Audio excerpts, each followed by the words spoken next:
Shalom, apa kabar Bapak Ibu yang sedang menyaksikan ibadah ini? Dimanapun Bapak Ibu berada, saya percaya setiap kita pasti diberkati Tuhan, amin. Mari sama-sama sebelum kita memulai ibadah ini, sebelum kita menaikkan pujian penyembahan kita bersatu dalam doa. Terima kasih Bapak yang baik untuk berkat Tuhan yang tidak pernah berkesudahan dalam kehidupan kami. Terima kasih untuk pemeliharaan Tuhan. Terima kasih untuk penyertaan-Mu ya Bapak. Bahkan dalam masa-masa sulit, kami masih tetap merasakan kebaikan Tuhan dalam kehidupan kami. Kami mau memuji menyembah-Mu ya Bapa. Terimalah persembahan kami yang lahir dari hati kami dan hidup kami. Kami persembahkan ya Bapa dengan ucapan syukur kepadamu. Haleluya. Thank you Jesus, thank you Lord.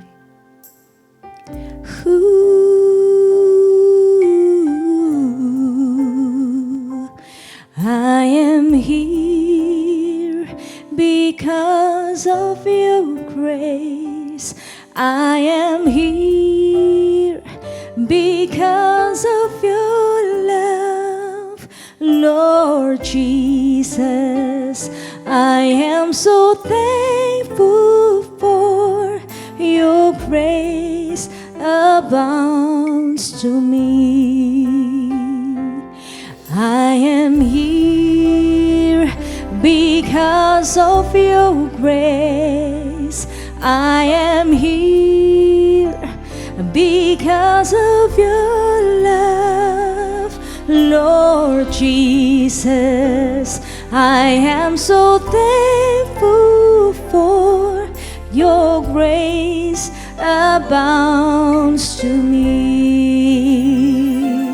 Thank you, Jesus.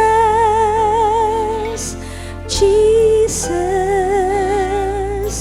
Jesus, thank you, Jesus. It's only by your grace that I could live today. Forever I will praise your name.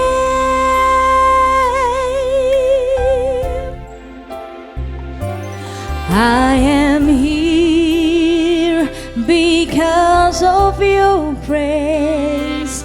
I am here because of your love, Lord Jesus. I am so thankful for your grace abounds to me.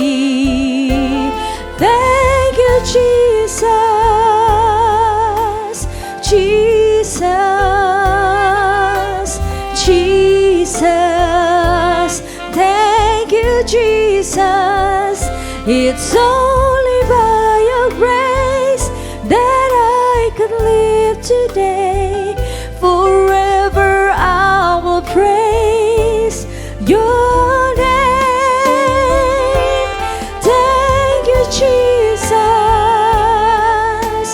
Jesus, Jesus, thank you, Jesus. It's only by your grace that I could live today. Forever I will praise your name. Terima kasih, Yesus, Yesus. Terima kasih karena anugerah-Mu buat hidupku sekarang. Ku kan memuji-Mu selamanya. Mari angkat suaramu, katakan terima kasih. Kami bersyukur kepadamu ya Yesus. Sebab kami ada sampai hari ini. Semua karena kebaikan, karena kemurahan-Mu ya Tuhan. Karena anugerah-Mu buat hidupku sekarang. Ku kan memuji-Mu selamanya.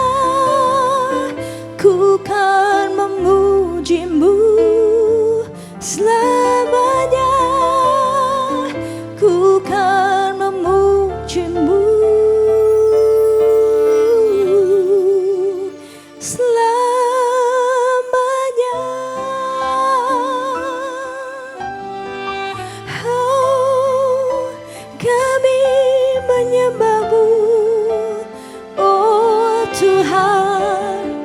Mari angkat suaramu yang di rumah-rumah, sembah Tuhan.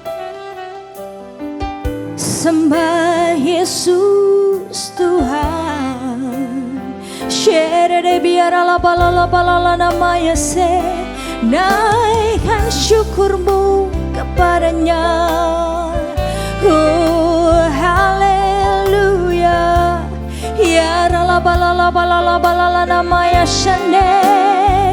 Oh Yesus Tuhan, kami memujimu, kami menyembahmu, bersyukur kepadamu Tuhan. Oh ya rala namanya shira namanya so. Oh haleluya. Hekere de berala balala. Hanya Kau yang layak dipuji, hanya Kau yang layak ditinggikan Tuhan. Ya rala bayase, kiri biarlah nana bayase, rala bo. Kiri biarlah balala bayase, rala bayase. Biar penyembahan kami hari ini Tuhan lahir dari hati kami yang mengasihi Engkau Yesus. Lahir dari hati kami yang penuh dengan ucapan syukur kepadamu Tuhan. Ya ralana bayasi ralana bayaso. Biar Engkau disenangkan atas puji-pujian kami ya Yesus. Thank you Lord Jesus.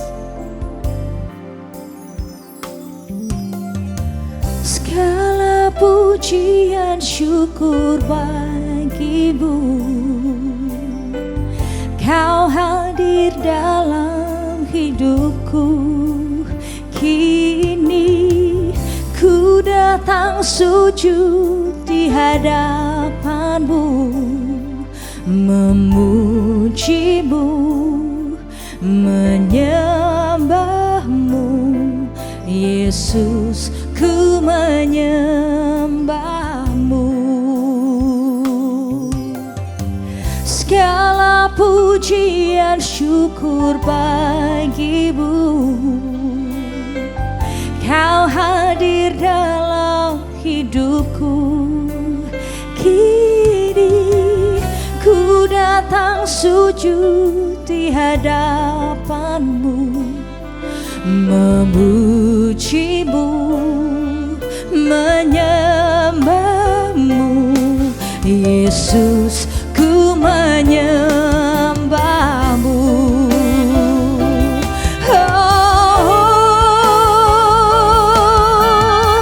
Segala pujian syukur bagimu. Kau hadir dalam hidupku.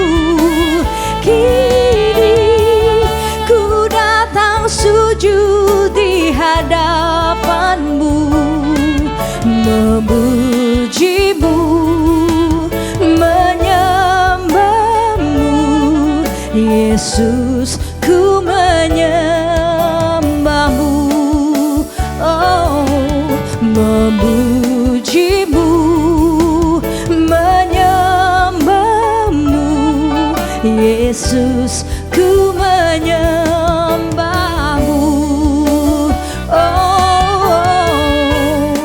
Amin. Menyembahmu Yesus. Ku menyembahmu.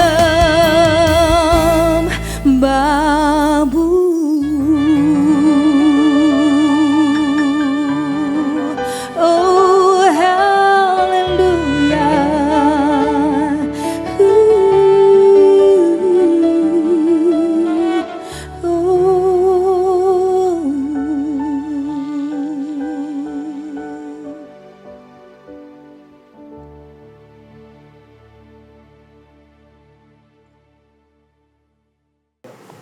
Shalom, selamat berhari Minggu untuk Bapak, Ibu, dan para calon orang tua yang saya kasih dalam Tuhan. Pada hari ini kita berjumpa kembali dalam acara Welcome Baby Day. Pertama, saya ingin mengucapkan terima kasih untuk Ibu Anita yang sudah memberikan kesempatan untuk berbagi dan memberikan materi pada hari ini. Perkenalkan, saya Dr. Janet Sumampo, spesialis obstetri dan ginekologi. Saat ini saya bekerja di salah satu rumah sakit swasta di daerah Tangerang. Pada hari ini, saya akan membawakan materi tentang mual dan muntah pada kehamilan dan perdarahan pada trimester awal kehamilan. Menurut saya penting materi ini saya sampaikan terutama untuk para bapak, ibu, dan calon orang tua yang sedang mempersiapkan kehamilan. Baik, kita akan mulai pada materi yang pertama adalah mual dan muntah pada kehamilan. Sebagai pendahuluan, 50-90% dari perempuan hamil mengalami mual dan muntah pada setiap kehamilan. Kita lebih kenal dengan sebutan morning sickness. Tapi sebenarnya istilah ini kurang tepat digunakan karena biasanya pada 80% ibu hamil mengalami mual dan muntah sepanjang harinya. Keluhan ini biasanya disertai dengan hipersalivasi atau sering meludah, sakit kepala, perut kembung, dan rasa lemas pada badan.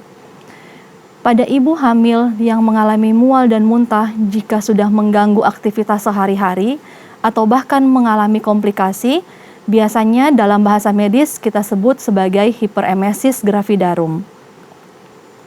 Untuk ibu hamil yang mengalami mual dan muntah biasanya dimulai pada usia hamil 9 atau 10 minggu dan kemudian berakhir di usia kehamilan 12-14 minggu. Tetapi pada 1-10% ibu hamil bisa berlanjut hingga usia 20-22 minggu. Kemudian pada ibu hamil yang mengalami hiperemesis gravidarum seperti mengalami dehidrasi, mengalami komplikasi dan tidak bisa beraktivitas untuk kesehariannya, biasanya 0,3-2% akan dirawat di rumah sakit. Untuk faktor resiko yang terjadi pada ibu mual dan muntah biasanya dikarenakan ibu pernah mengalami mual dan muntah pada kehamilan sebelumnya. Ibu dengan berat badan berlebih atau obesitas, ibu dengan kehamilan multiple atau kehamilan kembar, pada ibu nulipara yaitu yang belum pernah melahirkan atau saat ini sedang hamil anak yang pertama, kemudian ibu yang merokok. Kalau ditanya kenapa mual dan muntah bisa terjadi pada ibu hamil, itu biasanya tidak diketahui penyebabnya. Tetapi terdapat beberapa teori yang mengajukan kepada keterlibatan faktor biologis, faktor sosial, dan psikologis. Di antaranya untuk faktor biologis yang berperan adalah perubahan kadar hormon selama kehamilan. Kemudian kita bahas tentang dehidrasi. Biasanya ini terjadi pada mual yang berkepanjangan. Dan jika terus berlanjut, pasien bisa mengalami shock. Shock di sini dalam arti bisa terjadi penurunan tekanan darah, kemudian nadi dan pernapasan yang cepat. Dehidrasi yang berkepanjangan bisa menyebabkan menghambatnya pertumbuhan pada tumbuh kembang janin. Kemudian untuk tata laksana awal dan utama untuk mual dan muntah tanpa komplikasi adalah istirahat dan menghindari makanan yang merangsang seperti makanan pedas, berlemak, asam, atau suplemen besi. Perubahan pola diet yang sederhana yaitu mengkonsumsi makanan atau minuman dalam porsi yang kecil namun cukup sering efektif untuk mengatasi mual dan muntah derajat ringan. Seperti contoh, ibunya bangun pagi, jam 7 pagi kita berikan susu. Kemudian diselingin dengan snack pada jam 10 berupa biskuit 1 lempeng. Kemudian siang makan makanan seperti biasa berupa nasi dan lauk pauk. Kemudian sore hari sekitar pukul 3 boleh diselingi dengan snack lagi seperti biskuit kering atau jus. Dan kemudian malam boleh makan seperti biasa. Kemudian sebelum tidur ditutup dengan minum susu hamil. Makanan ringan di sini seperti kacang-kacangan, produk susu, dan biskuit kering. Minuman elektrolit dan suplemen nutrisi per oral disarankan sebagai tambahan untuk memastikan terjaganya keseimbangan elektrolit dan pemenuhan kebutuhan kalori. Untuk tata laksana selanjutnya adalah manajemen stres, juga sangat berperan dalam menurunkan gejala mual dan muntah, sehingga diperlukan support dari suami untuk istri yang sedang hamil dalam masa kehamilan. Kemudian untuk akar jahe, ini merupakan salah satu pilihan non-farmakologik yang dianggap cukup efektif untuk membantu mual dan muntah. Kemudian, terapi akupuntur untuk meredakan gejala mual dan muntah masih menjadi kontroversi sampai saat ini. Penggunaan acupressure menunjukkan hasil yang tidak konsisten dalam penelitiannya. Saat ini untuk materi yang kedua adalah perdarahan dalam trimester awal kehamilan. Biasanya terbagi dua, adalah abortus atau keguguran dan kehamilan di luar kandungan, atau dalam bahasa medisnya adalah kehamilan ektopik terganggu. Kita bahas yang pertama tentang abortus. Pengertiannya adalah berakhirnya kehamilan sebelum janin viabel atau kurang dari 24 minggu atau dengan berat badan janin kurang dari 500 gram, disertai atau tanpa pengeluaran dari hasil konsepsi. Biasanya penyebab ini belum kita ketahui pasti. Paling sering karena kelainan kromosom, penyakit kronis seperti diabetes, hipertensi, penyakit tiroid, kemudian penyakit autoimun, penyakit infeksi seperti infeksi saluran nafas, infeksi saluran kemih, dan gangguan hormonal serta kelainan rahim. Apa yang menjadi faktor resiko dari keguguran ini sendiri? Biasanya hamil di atas usia 35 tahun, ini termasuk dalam kehamilan resiko tinggi. Kemudian yang kedua, pernah mengalami keguguran sebelumnya. Yang ketiga, ibu merokok. Yang keempat, mengkonsumsi alkohol dan zat narkotik lainnya. Kemudian yang kelima, berhubungan intim pada usia hamil muda. Dan yang keenam, melakukan aktivitas berat. Gejala yang terjadi pada saat keguguran atau ancaman keguguran yaitu pertama adalah gejala awal kehamilan berupa terlambat menstruasi, dan setelah dilakukan tes kehamilan ibunya positif hamil, kemudian disertai dengan perdarahan. Perdarahan di sini bisa berupa flek atau perdarahan yang keluar berupa gumpalan darah. Kemudian disertai dengan nyeri perut bawah. Nyeri perut bawah di sini seperti nyeri mau menstruasi. Untuk klasifikasi dari keguguran sendiri terdiri dari dua, yaitu abortus spontan, biasanya abortus yang terjadi dengan sendirinya tanpa intervensi atau provokasi. Kemudian yang kedua adalah abortus provokatus. Ini adalah abortus yang terjadi karena intervensi atau diprovokasi. Contohnya seperti ibu hamil dengan sakit jantung derajat berat yang sudah tidak boleh lagi untuk hamil, jadinya dilakukan intervensi untuk diakhiri kehamilannya. Kemudian secara klinis, abortus terdiri dari abortus iminen, abortus insipient, abortus incomplete, abortus complete, abortus infecciosus, abortus habitualis, dan misabortion. Nah, di sini akan saya jelaskan satu persatu untuk Bapak Ibu bisa membedakan keguguran yang mana yang terjadi untuk saat ini. Untuk abortus semua ini kita harus tahu dulu 3 gejala yang tadi. Tespek positif dengan flek atau perdarahan dan adanya nyeri perut. Tapi di sini ada perbedaannya. Untuk abortus iminen itu artinya abortus yang mengancam. Jadi belum terjadi keguguran. Jika ibu dan bapak pergi ke dokter kandungan, nanti akan dilakukan pemeriksaan dalam. Pada saat pemeriksaan dalam akan terlihat bahwa mulut rahimnya masih tertutup. Jadi ini terkategorikan sebagai abortus iminen atau masih mengancam. Kemudian untuk abortus insipient, ini adalah abortus yang sedang berlangsung. Ditandai dengan pemeriksaan dalam yaitu adanya pembukaan dari mulut rahim dan terlihat adanya selaput ketuban yang masih utuh. Kemudian untuk abortus incomplete, ini adalah abortus yang sudah berlangsung dan sudah keluar setengah dari kehamilan. Jadinya begitu dilakukan pemeriksaan dalam, terlihat adanya sisa dari hasil konsepsi. Kemudian untuk abortus komplit, ini terlihat dari pemeriksaan dalam mulut rahim yang sudah tertutup. Untuk membedakan dengan abortus iminen yang mengancam, karena dua-duanya sama-sama tertutup, jadinya kita lakukan dengan tindakan USG. Kalau dengan abortus iminen ini, dari hasil USG masih bisa terlihat kantung hamil atau terlihat janin, sedangkan untuk abortus komplit sudah tidak ada janin atau kantung hamil sama sekali di dalam rahim. Kemudian apa yang harus kita lakukan setelah kita tahu bahwa ini adalah keguguran atau ancaman keguguran? Yang pertama, kita harus memeriksakan diri terlebih dahulu ke dokter kandungan untuk bisa membedakan jenis-jenis keguguran yang seperti saya sudah jelaskan sebelumnya. Kemudian, jika memang ini adalah ancaman keguguran, ibu bisa melakukan tirah baring sampai dengan flek atau kram perut teratasi. Kemudian menghindari hubungan suami istri dan diberikan obat-obatan. Komplikasi yang terjadi apabila ibu mengalami keguguran adalah bisa perdarahan, kemudian bisa perforasi dari rahim, shock, dan infeksi.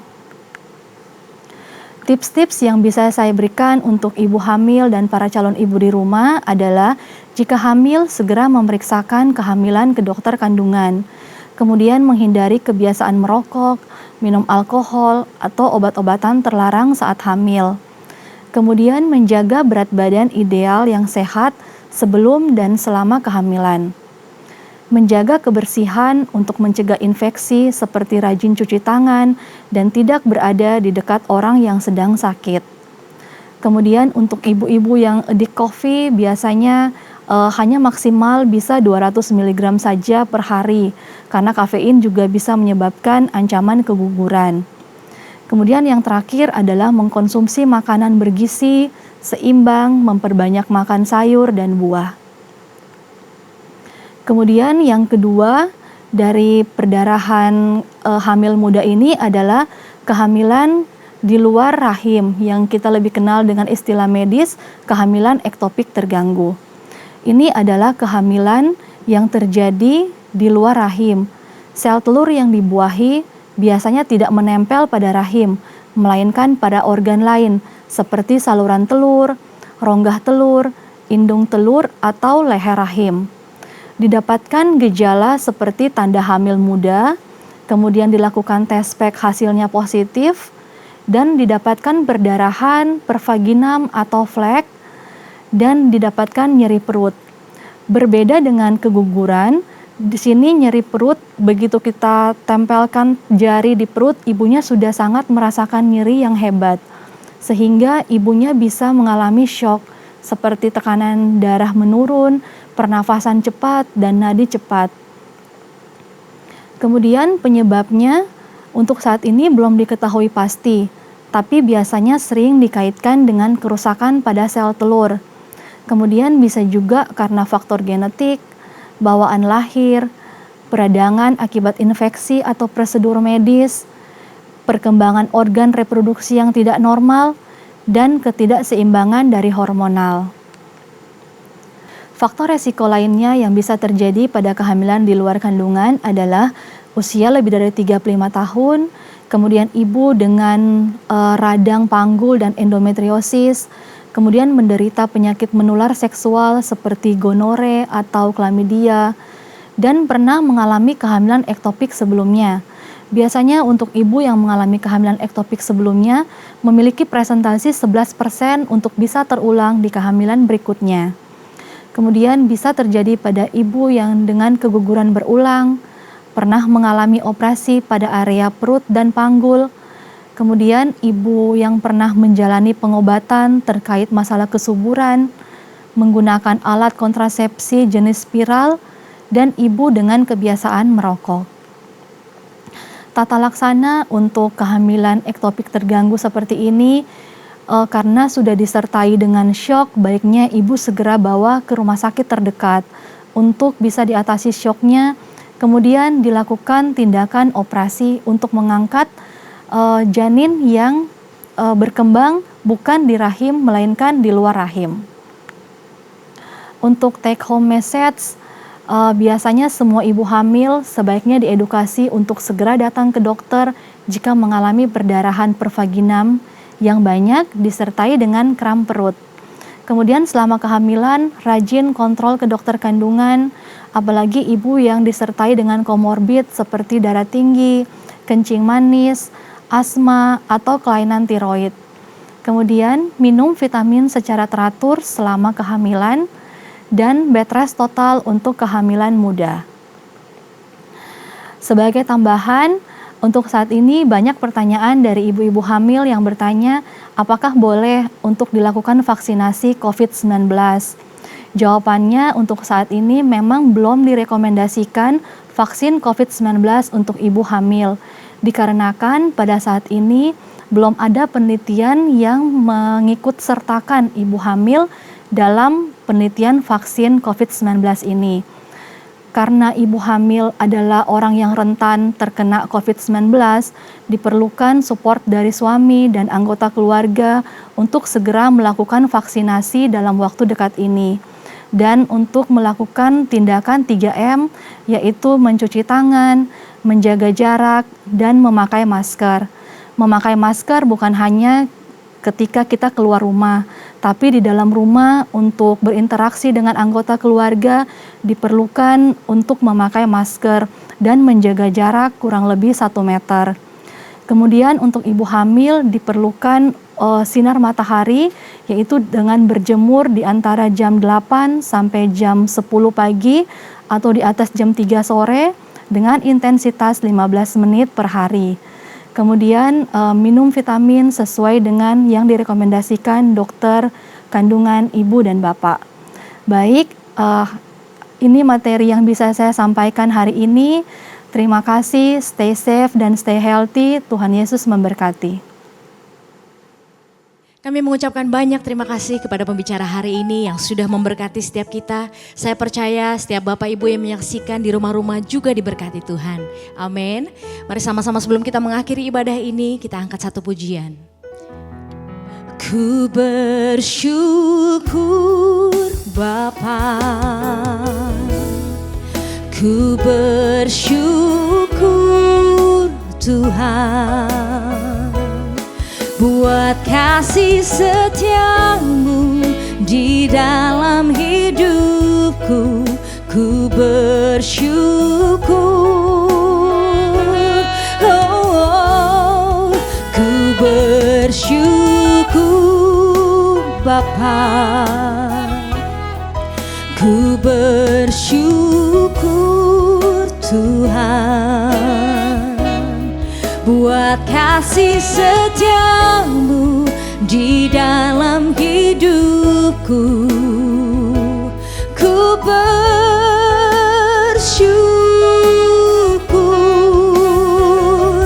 ku bersyukur,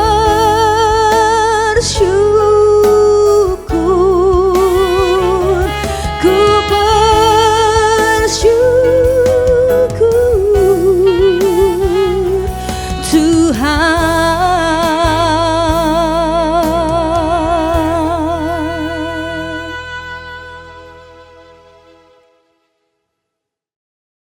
Shalom, Gembala dan seluruh pengerja WBD CK7 serta Jemaat Tuhan mengucapkan terima kasih kepada Dr. Janet Sumampau yang telah memberkati kita semua melalui penyampaian pengetahuan bagi ibu-ibu dalam menjaga di masa awal kehamilan.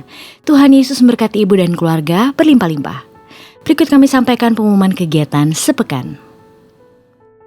Ibadah live streaming minggu depan tanggal 7 Maret 2021 akan dilayani oleh Gembala CK7 Bapak Pendeta Dr. Yanto Simko Putra pada pukul 7 pagi, pukul 9, pukul 11.30, pukul 2 siang dan pukul setengah 5 sore.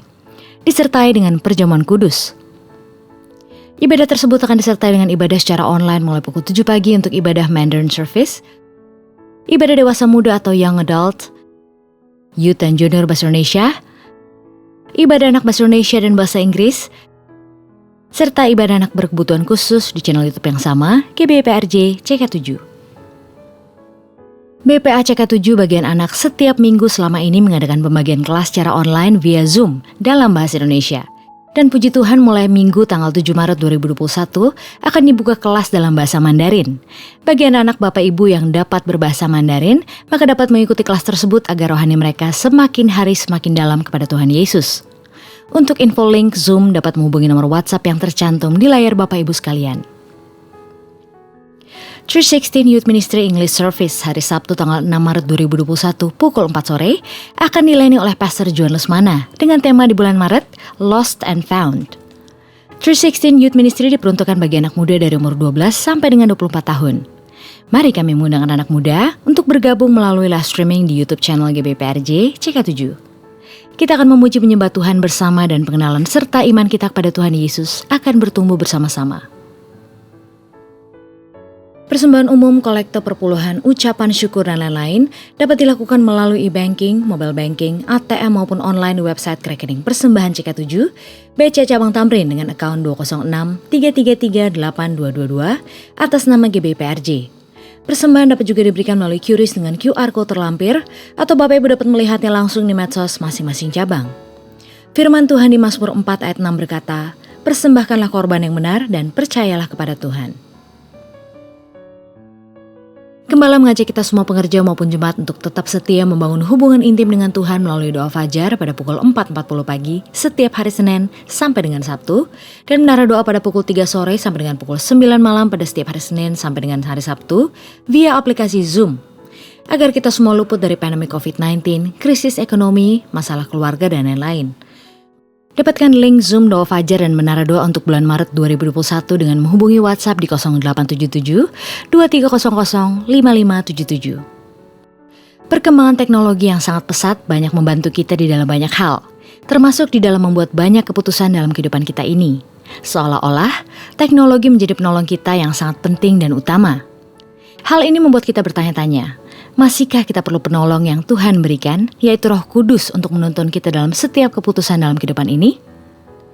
Di dalam series suplemen yang baru, Holy Spirit Series, dan di topik yang pertama, Holy Spirit and Me, kita akan sama-sama membahasnya dalam online call bersama pada hari Jumat tanggal 5 Maret pukul 7 malam sampai dengan pukul 9 malam, dan pada hari Sabtu tanggal 6 Maret pukul 10 pagi sampai dengan pukul 12 siang.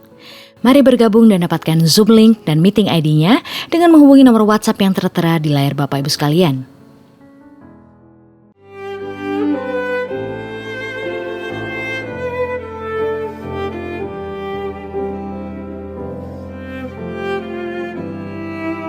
Atas nama Gembala CK7 kami mengucapkan terima kasih kepada seluruh pengerja dan jemaat Tuhan yang telah menabur untuk bencana alam yang terjadi di Sulawesi Barat. Tuhan Yesus memberkati Bapak Ibu sekalian. Bantuan yang Bapak Ibu berikan langsung kami salurkan kepada korban bencana yang membutuhkan.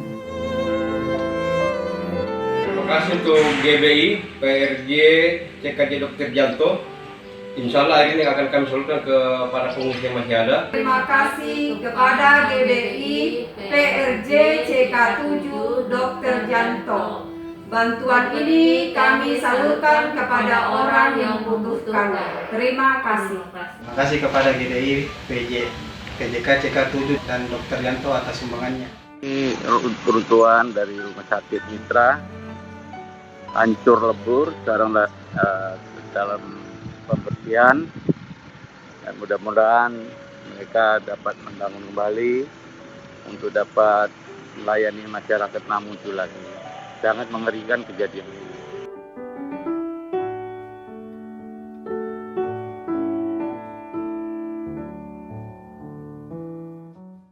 Bagi Bapak Ibu yang membutuhkan dukungan doa secara spesifik, dapat mengikuti rumah doa yang diadakan setiap hari Sabtu pukul 10 pagi sampai dengan pukul 12 siang melalui aplikasi Zoom.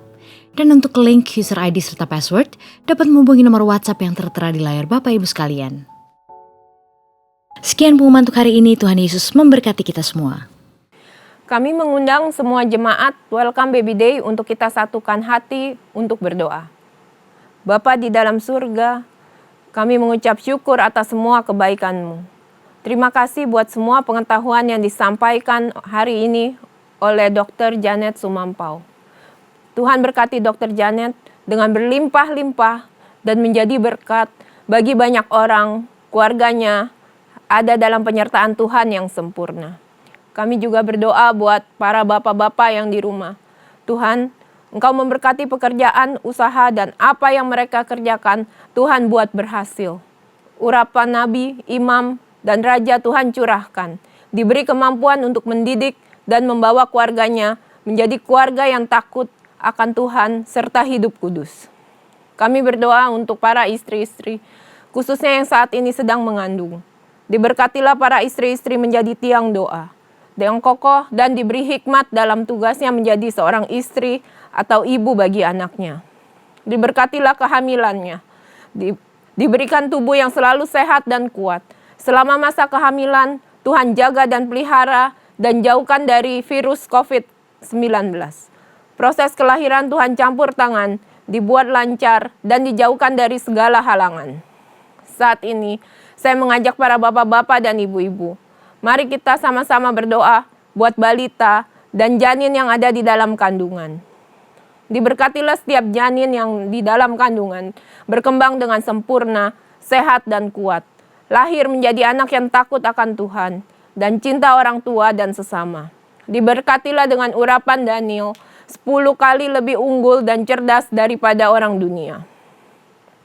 Kami juga berdoa buat gembala sidang kami, Pak Niko, dan gembala CK7, Pak Dr. Janto, diberikan kesehatan dan kekuatan senantiasa, dan diberkati pekerjaan serta pelayanan oleh Tuhan.